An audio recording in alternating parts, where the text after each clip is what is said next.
nobody is thinking about you. Not the way you think they are, not the way you fear they are.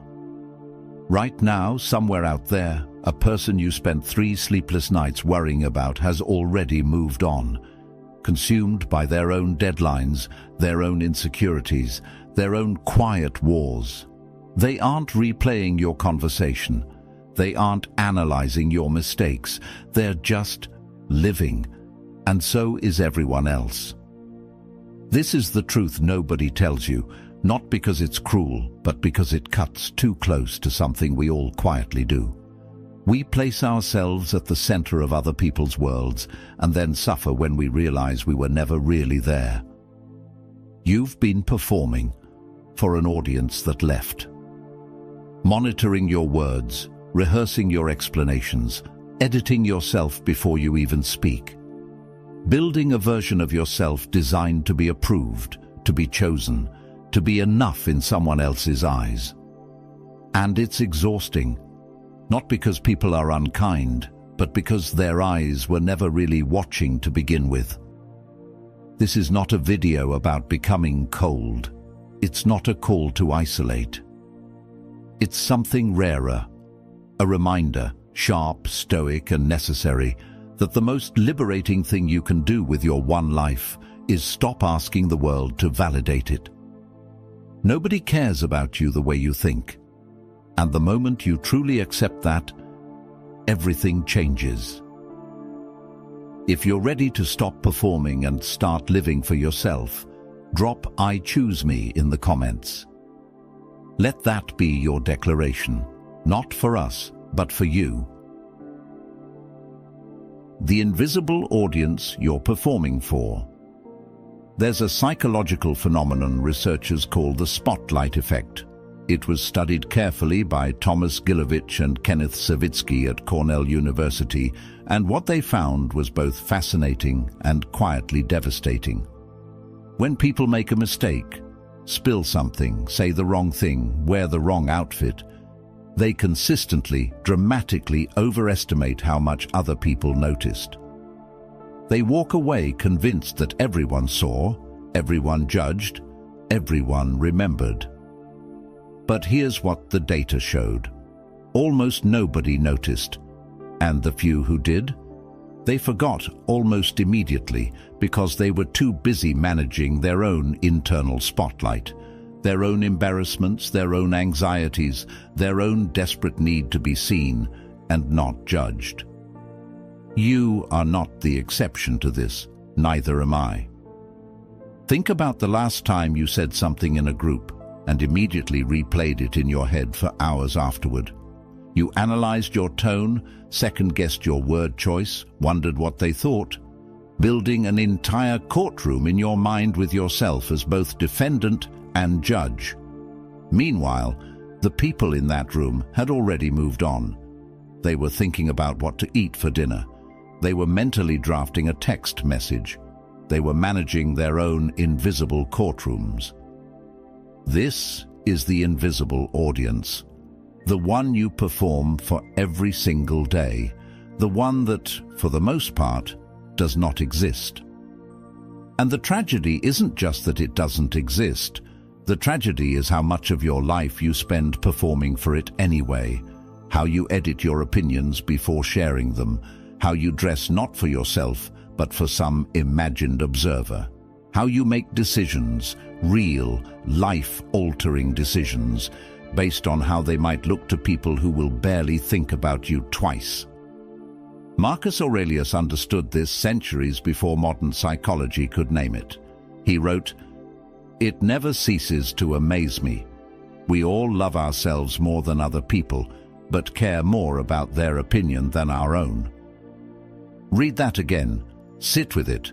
You love yourself more than you love anyone else, and yet you hand the power to define your worth to people whose opinions you would never extend the same trust to if they asked for it directly.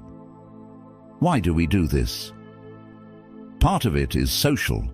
Human beings evolved in small tribal communities where being rejected from the group was a literal death sentence.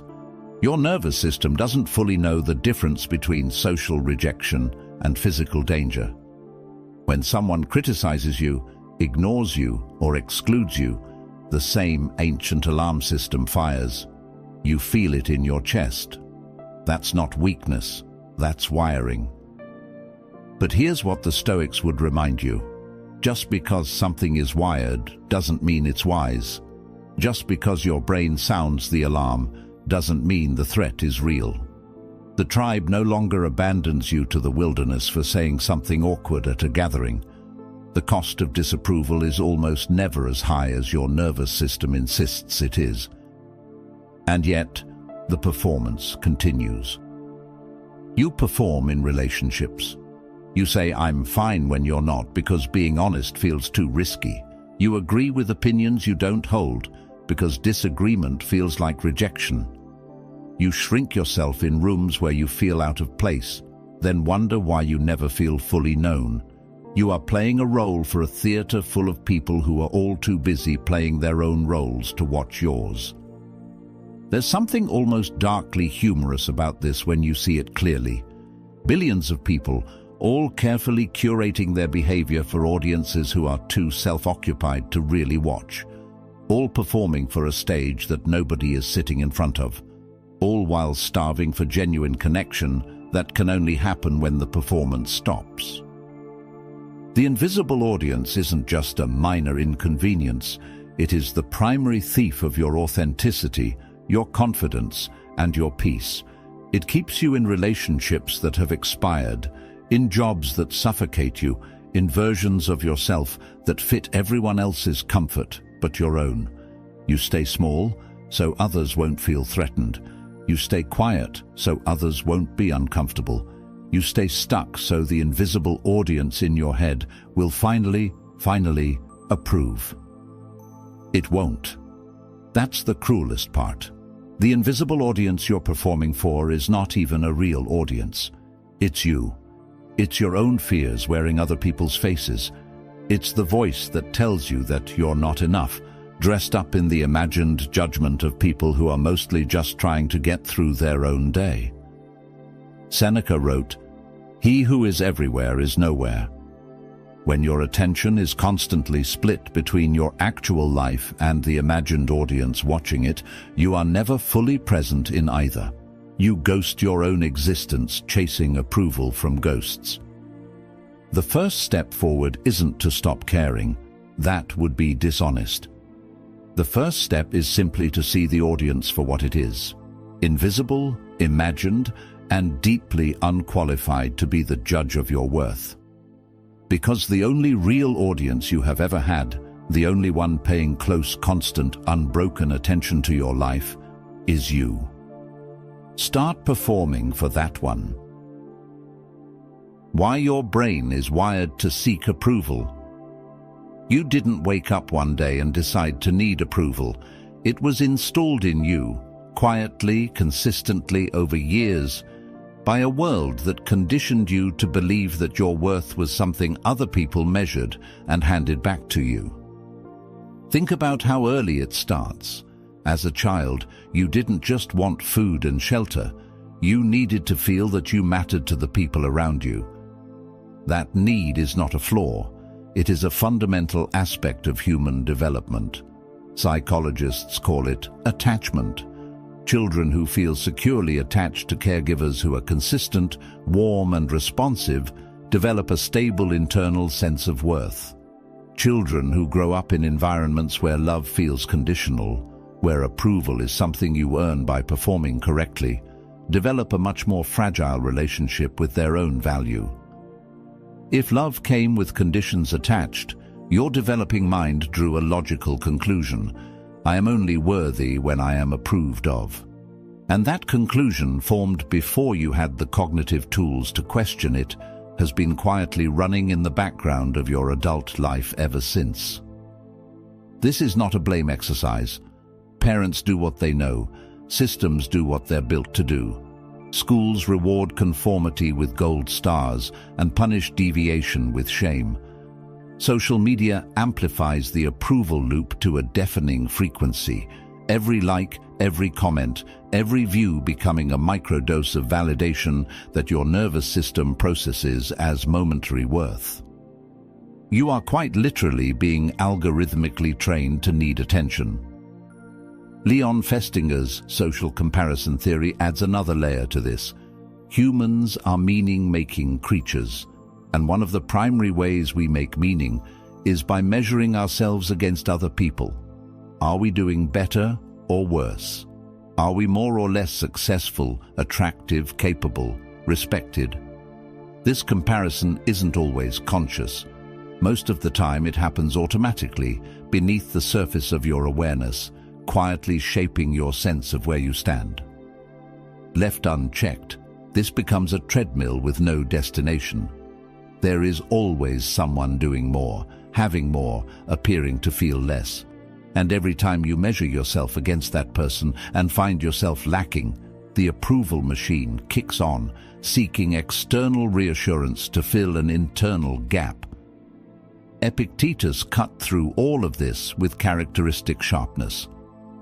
Man is disturbed not by things, but by the opinions about things. The validation you're seeking isn't really about other people's opinion of you. It's about your opinion of yourself, temporarily borrowed from others, because you haven't yet learned to generate it internally. Their approval becomes a substitute for self-approval, and like all substitutes, it never quite satisfies. Here's the uncomfortable truth about dopamine and validation. The brain's reward system doesn't distinguish between genuine love and empty praise. Both trigger a release of dopamine. Both feel like nourishment in the moment, but one builds something, actual connection, actual self-knowledge, actual growth, and the other just feeds the hunger without ever filling it. You can spend an entire lifetime collecting compliments and approval, and arrive at the end of it feeling more hollow than you started, because none of it was ever truly yours. It was borrowed, and borrowed self-worth has to be constantly renewed. Social media has turned this biological vulnerability into a full-scale crisis. Every platform is architecturally designed to exploit your approval-seeking wiring. The metrics are public, the comparison is constant, the feedback is immediate, and the dopamine loop is ruthlessly efficient. You post something vulnerable and wait. The waiting is its own kind of suffering, a quiet, restless monitoring of whether the world is going to validate this piece of yourself you offered up. When the response comes, it satisfies for about as long as it takes to check again. Marcus Aurelius, who ruled an empire and had the approval of millions, still had to remind himself daily, in private journals never intended for public eyes, to not be seduced by the crowd's praise. "Receive without pride, release without struggle," he wrote. Even at the heights of external validation, he understood that the moment you need the applause to feel whole, you have surrendered your inner citadel to something that can be taken from you without warning. So where does this leave you? Understanding why is not the same as being free from it. Knowing your brain is wired for approval doesn't automatically dissolve the craving, but it does something important. It takes the shame away. You are not weak for needing to feel valued. You are not broken for wanting to be seen. You are human, shaped by biology and experience into someone who looks outward for what can only ultimately be found inward. The rewiring is possible. It is not fast, and it is not painless, but it begins with a single, quiet act of courage. Deciding that your sense of worth is no longer up for public vote. That the only referendum that matters on your value as a human being is the one you hold privately, consistently, in the undistracted chamber of your own self-knowledge. You were handed a wiring that craves approval. The work, the real Stoic work, is to build something stronger than the craving. The true cost of living for others. There is a version of your life you are not living. It exists in the space between what you actually want and what you've allowed yourself to pursue, compressed down, made smaller, made quieter, made safe enough not to invite judgment. You've been so careful, so diplomatic, so aware of how things look, how they land, what they might cost you in someone else's approval. And somewhere in all that careful management, you drifted from yourself. This is the true cost of living for others, not just the obvious exhaustion of people-pleasing, though that's real and it accumulates. The deeper cost is identity erosion, the slow, almost imperceptible wearing away of who you actually are when you spend years prioritizing who others need you to be. Think about how it shows up. You have opinions you've never voiced because the room felt too comfortable with its own consensus. You have ambitions you've quietly buried because someone important in your life responded to them with doubt or indifference. You've stayed in friendships past their expiration date because ending them felt unkind, not recognizing that staying in something hollow is unkind to yourself. You've apologized for things that weren't your fault. You've made yourself smaller in rooms where you were actually the most capable person present. Every single one of those moments had a price, not always visible at the time, but compounding quietly, the way debt does. The psychological term for this is self-silencing, and research consistently connects it to depression, anxiety, and a loss of authentic identity. When you suppress your genuine reactions, preferences, and boundaries to manage other people's comfort, you are not just being polite, you are actively participating in your own diminishment. You are training yourself, through repetition and reinforcement, that your truth is less important than their ease, that your needs are an inconvenience, that who you really are is something that requires managing and hiding. And here is the insidious part. This pattern doesn't announce itself loudly. It whispers. It frames itself as kindness, as maturity, as not making things difficult. It convinces you that shrinking is grace, that silence is generosity, that keeping the peace by sacrificing your authenticity is somehow noble. It is not noble. It is a slow disappearance. Seneca wrote in one of his letters, "Omnia aliena sunt, tempus tantum nostrum est." All things are alien to us. Time alone is ours. He was making a point about distraction, but it applies here with equal force. When you spend your finite time and energy curating a version of yourself designed for other people's approval, you are not just wasting time, you are spending the only resource that can never be recovered on something that will never pay you back in full. Think about the decisions you've made, real decisions, not hypothetical ones, where someone else's opinion was the deciding vote. The career path you didn't take because a parent had different expectations. The relationship you stayed in long past the point of honesty because leaving felt too exposed. The creative work you've never shared because imagining criticism felt worse than the silence of keeping it to yourself. These are not small things. These are your life. And the people whose approval you were protecting? Most of them have moved on. Most of them are not thinking about those moments. Most of them are living their own lives, making their own decisions, worrying about their own invisible audiences. The sacrifice you made on the altar of their approval wasn't even witnessed properly.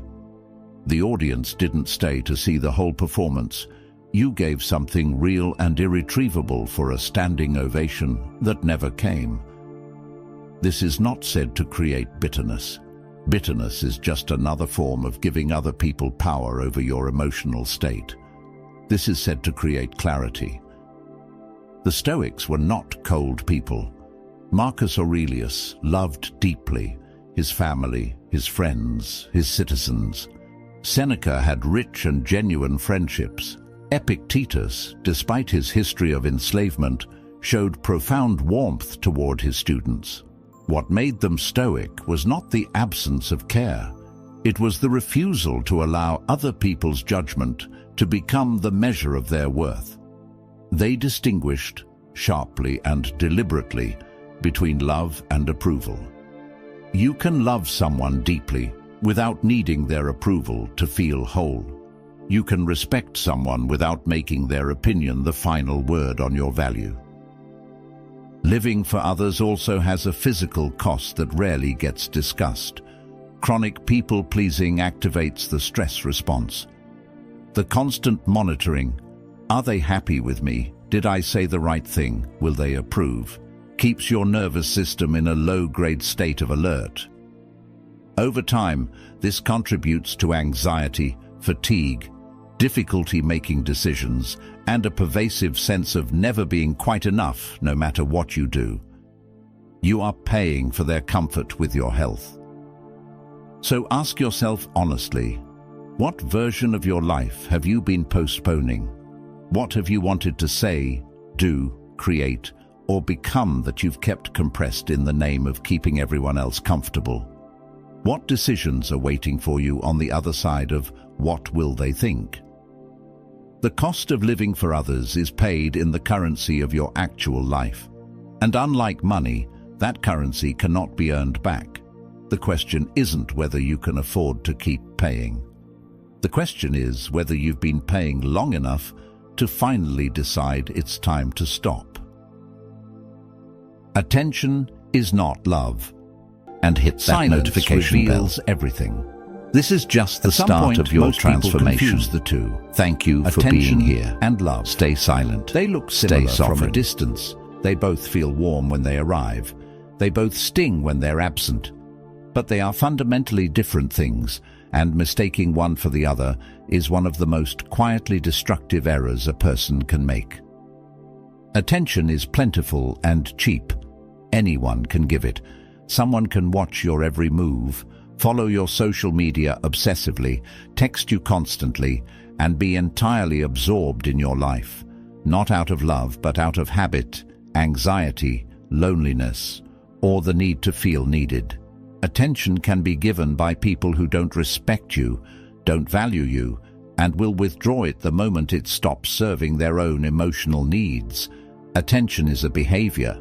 Love is a commitment. Love, the real kind, shows up differently. It shows up in consistency, not intensity. It shows up in the quiet moments, the phone call when nothing is wrong, the presence that doesn't need to perform, the honesty that risks discomfort because it cares about your actual well-being more than your temporary comfort. Real love doesn't need an audience. It doesn't evaporate when there's nothing exciting to respond to. It's there on the ordinary Tuesday when nothing is happening and there's nothing to gain. Now think about the people in your life who have given you a lot of attention. Then think separately about the people who have been consistently, quietly, reliably there. They are not always the same people. In fact, sometimes they are not even close to the same people. This is what silence reveals. When you stop performing, when you stop being entertaining, available, agreeable, or useful, the people whose presence was always conditional begin to fade. They don't make a dramatic exit. They just become less and less present. The texts become shorter, then rarer, then absent. The interest, which felt so real and so warm when you were giving them what they wanted, quietly dissolves when you stop being the version of yourself they found convenient. This hurts. It's supposed to hurt. The hurt is information. What it's telling you is not that you were wrong to give. Generosity and care are not weaknesses. What it's telling you is that the connection was never as mutual as it appeared. You were loving a relationship. They were enjoying an arrangement, and arrangements, unlike relationships, only last as long as the terms remain favorable. The Stoics had a clear view of this. Epictetus taught his students to distinguish between what is up to us and what is not up to us. Other people's feelings, other people's choices, other people's continued presence. None of that is within your control. What is within your control is the quality of who you are. and how you show up. When you chase someone's continued attention, trying to perform well enough to keep them engaged, you are spending energy on something that was never in your hands. Let them go, not in anger, not in bitterness, but in the clear-eyed recognition that someone who only shows up when it's convenient for them was never truly showing up for you. Silence also reveals you to yourself. When you stop filling every quiet moment with the noise of seeking, scrolling, performing, monitoring whether people are responding to you correctly, you begin to hear something underneath. Your own voice, your own needs, your own clarity about what you actually value, what you actually want, and what you've been tolerating in the name of not being alone with those questions. Most people are terrified of that silence. They fill it with their phones, with busy schedules, with relationships that don't nourish them, but at least provide the hum of activity. Because in the silence they might have to reckon with how much of their external seeking has been a way to avoid internal knowing. There's a particular kind of loneliness that comes not from being alone, but from being surrounded by people who don't really know you, because you've been too careful, too managed, too performed to let yourself be known. That loneliness is among the most acute a person can feel, and no amount of attention from those same people will fix it, because it's not their attention you need, it's your own honesty. When someone goes quiet, when someone fades, when someone who you thought cared reveals through their absence that they were always more invested in what you gave them than in who you actually are. That silence is not a verdict on your worth. It is a clarification of reality. They were not who you needed them to be, and now you know. Here is the gift inside the hard lesson. When you stop confusing attention with love, you stop accepting less than love. You raise the bar, not out of arrogance or guardedness, but out of genuine self-respect. You stop being grateful for crumbs because you've forgotten what a full meal feels like.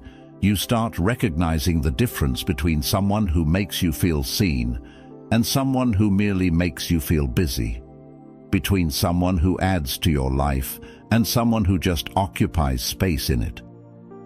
And you start to understand, maybe for the first time clearly, that you would rather be known by one person who truly sees you than celebrated by 100 who only see what you perform.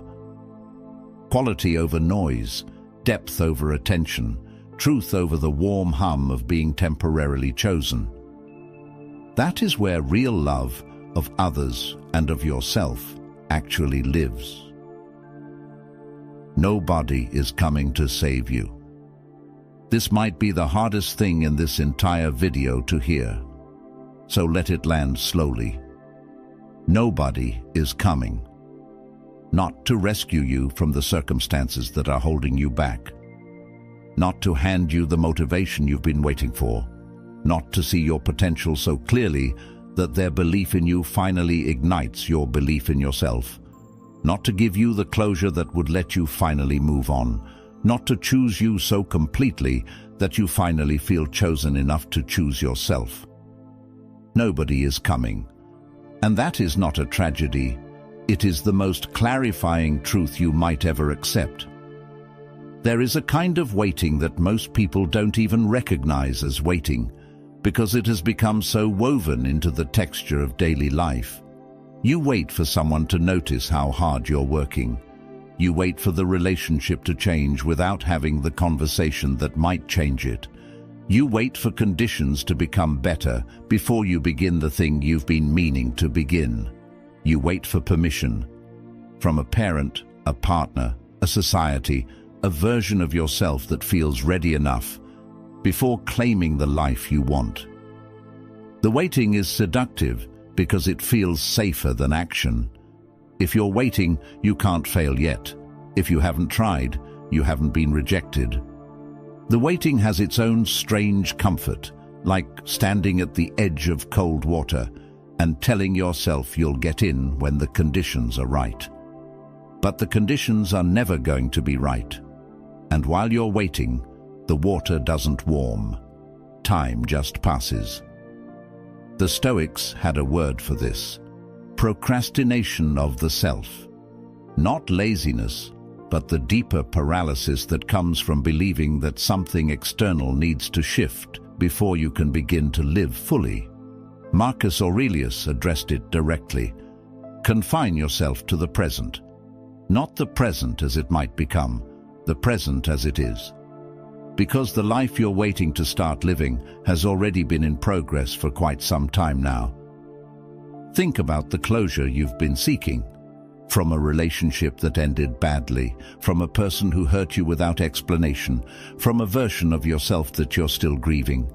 You've been waiting for them to come back with an apology, an explanation, an acknowledgement that would allow you to finally exhale. But what if they never do? What if the explanation is never satisfying? What if the apology comes too late to change anything that matters? Closure is not something another person gives you. It is something you grant yourself, a private act of deciding that the story has taught you what it had to teach, that carrying the unresolved weight any further is simply too expensive, and that moving forward does not require their participation. You close the door yourself. You don't wait for them to knock. The same is true for motivation. There is a pervasive myth that motivation is something you feel before you act, that you're supposed to wait for the feeling of readiness before beginning the work. But the Stoics, and every honest practitioner of discipline before and since, understood the opposite. Action creates motivation. Movement creates momentum. You don't wait until you feel ready to build your life. You build your life, and the feeling of readiness arrives as a byproduct. Epictetus, who began his life as an enslaved person with no control over his physical circumstances, understood this with a clarity that most people with far greater freedom never access. He could not change his chains. He could not wait for someone to come and grant him the inner freedom he cultivated. He built it himself, in the only domain that was ever truly his own mind. Make the best use of what is in your power, he wrote, and take the rest as it happens. What is in your power? Right now, today, with the exact circumstances you have? More than you think, far more than the waiting suggests. Your health is largely in your power. Your habits are in your power. Your honesty with yourself and the people who matter to you is in your power. Your attention is in your power. What you read, what you build, what you pursue, how you treat people, whether you do the hard thing or the easy thing when no one is watching, all of that is in your power. Nobody is coming to make you do any of it. Nobody is coming to validate it while you do. Nobody is watching closely enough to notice if you quietly stop. And that is precisely the freedom on offer here, the terrifying, exhilarating freedom of being entirely responsible for your own becoming. When you stop waiting, something shifts. The energy you were spending on anticipation, on hoping, on performing so someone might finally notice, on crafting explanations for why you haven't started yet, that energy becomes available for something else, for the actual work, for the actual life. Nobody is coming, so go. Build the thing. Have the conversation. End what needs ending. Begin what needs beginning. Not because someone finally saw you well enough to believe in you, but because you finally saw yourself clearly enough to stop needing them to. That is where self-respect actually begins, not in affirmations, not in someone choosing you. In the quiet, private decision to stop waiting for permission and start showing up, fully, consistently, without an audience, for your own life. Stop performing, start building. There is a version of you that exists only when other people are watching. This version is curated, calibrated, careful. It knows how to present well, how to frame things favorably, how to manage impressions so the observer comes away with the right conclusion.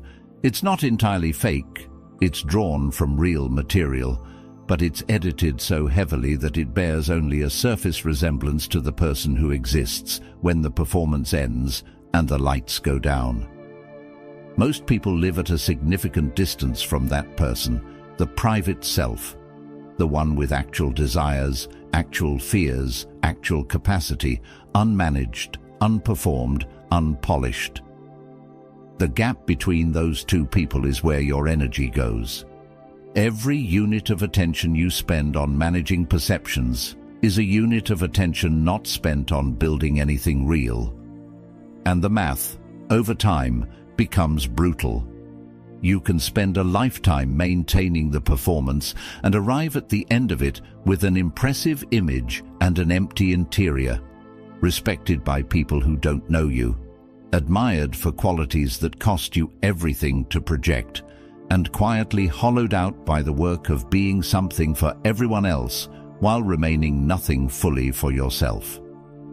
The Stoics had a concept for the authentic self, the inner citadel, as Marcus Aurelius described it. A place within you that external circumstances cannot penetrate unless you open the gate. Your opinions, your values, your commitments, your character, these are the contents of that citadel. Nobody can take them from you, but you can abandon them. And performance is a form of abandonment, the slow daily act of choosing the approval of the crowd over the integrity of the interior. What would it look like to stop performing and start building? It starts with a radical reorientation of audience. Instead of asking, "How does this look?" you begin asking, "Is this aligned?" Aligned with what you actually value, aligned with who you are trying to become, aligned with the life you would choose if you were genuinely free from the weight of judgment. This does not mean ignoring feedback, becoming arrogant, or dismissing the perspective of people whose wisdom you respect. The Stoics were not hermits. They engaged deeply with the world. What they refused to do was let the world's approval become the measure of their worth. There is a critical difference between someone whose thoughtful feedback you genuinely incorporate because it makes you better, and the shapeless, anonymous mass of imagined judgment that you perform for every day. One is useful, the other is a prison. Building requires privacy, not secrecy, privacy. There is a difference. Secrecy hides things because they couldn't survive exposure. Privacy protects things because they need space to become real before they're ready to be shared. The seedling before the tree. The idea before the work. The commitment before the result. When you announce everything you intend to do before you've done any of it, you leak the energy that building requires.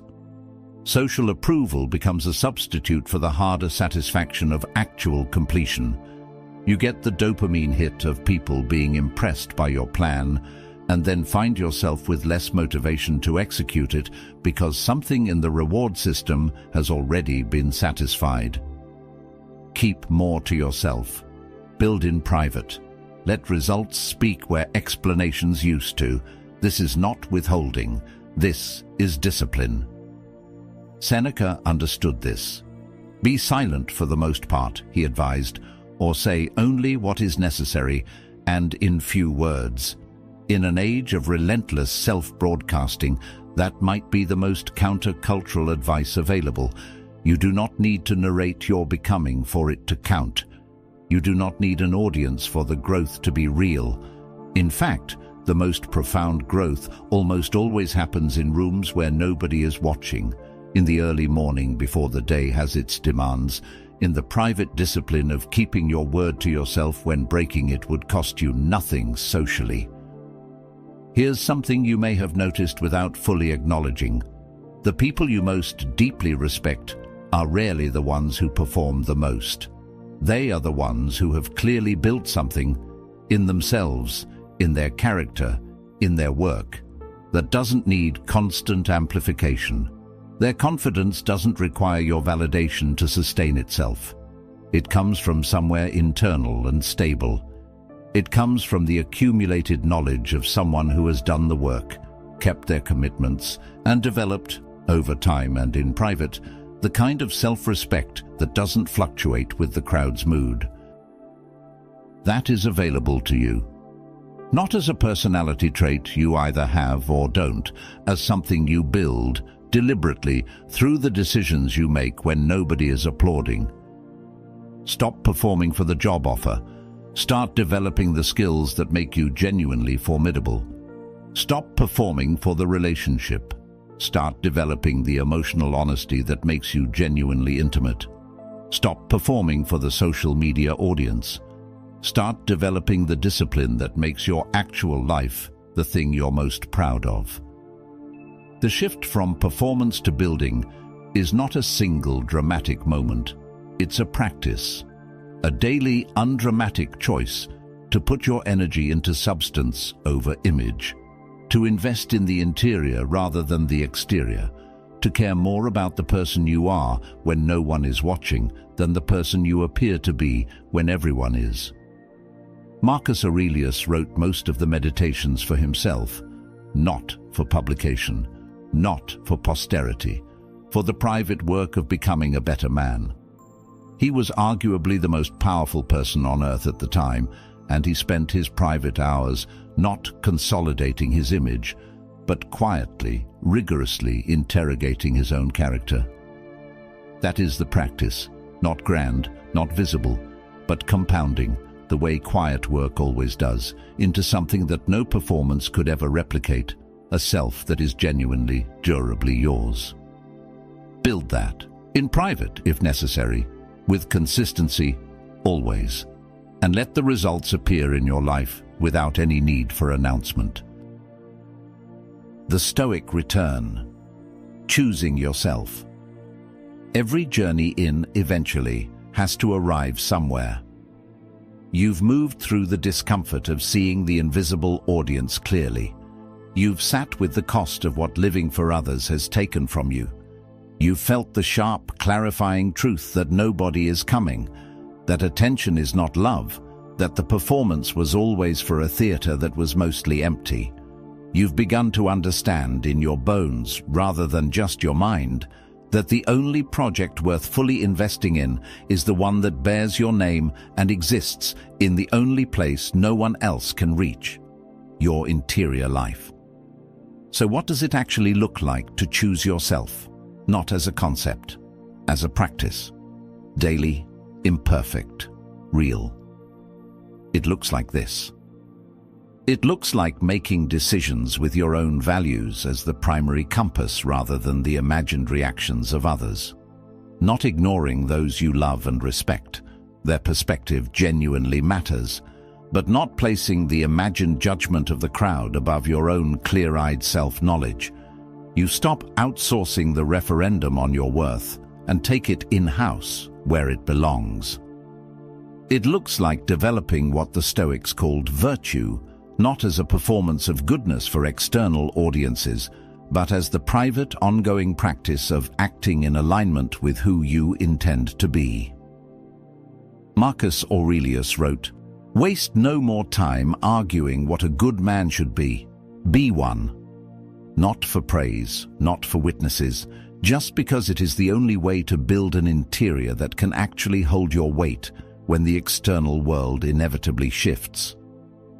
It looks like honest boundaries, not walls built from fear or isolation, but clear lines drawn from self-respect and self-knowledge. You stop being available for everything because you understand that being available for everything means being fully present for nothing. You stop explaining your no until the explanation is longer than the request deserved. You give your time, your attention, and your emotional energy to things and people that genuinely reciprocate, not perfectly, not without friction, but with genuine care and mutual investment. It looks like tolerating, and eventually embracing the discomfort of not being universally liked. This is harder than it sounds. The ancient part of your brain that equates disapproval with danger doesn't quiet down overnight. There will be moments when you make an honest choice, hold a real boundary, or stop performing for someone's comfort, and the resulting discomfort will feel almost physically alarming. Your body will tell you that you've done something wrong.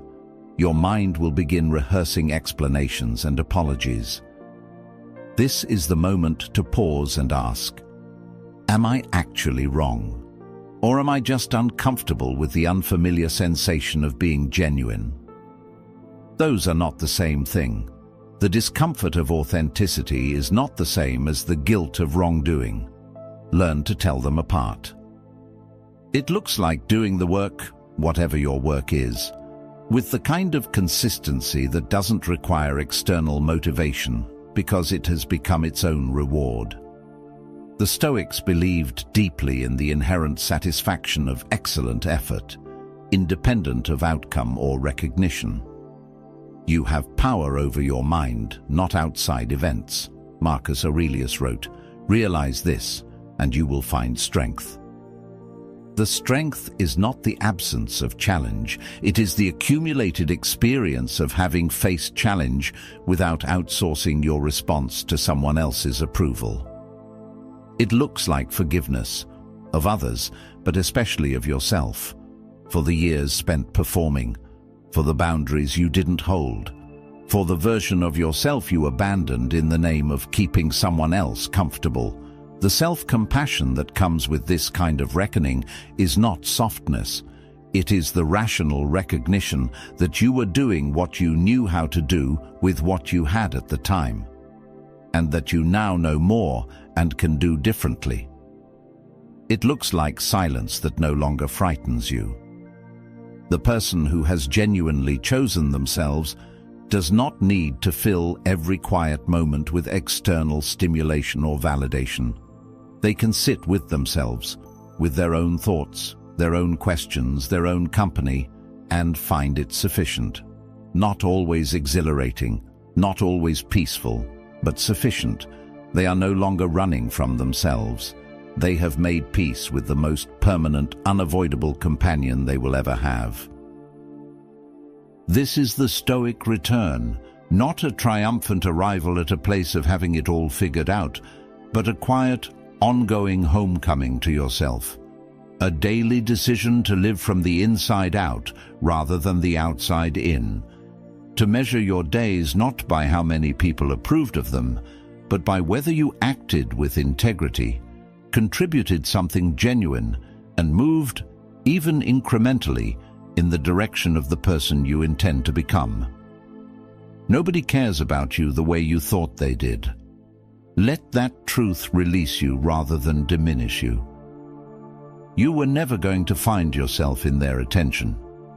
You were never going to build a life worth living by performing it for others. The freedom you've been seeking was never in their hands. It was always in yours. In the private decision to stop waiting, stop performing, stop chasing, and start building the only thing that was ever really yours to build. Your life.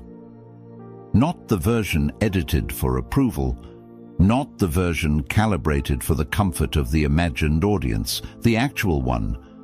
The messy, unfinished, deeply yours version that exists when the performance finally ends and you are just quietly, courageously, sufficiently yourself. That's where your real life has been waiting. Go meet it. You made it to the end of this. That's not nothing. Most people scroll past the hard truths. You sat with this one, so own it. Drop a comment below. I choose my growth. Let that be the first decision you make for yourself today. Because this conversation is far from over. The best of what you're capable of is still ahead of you. Thank you for listening. Stay focused. Stay free.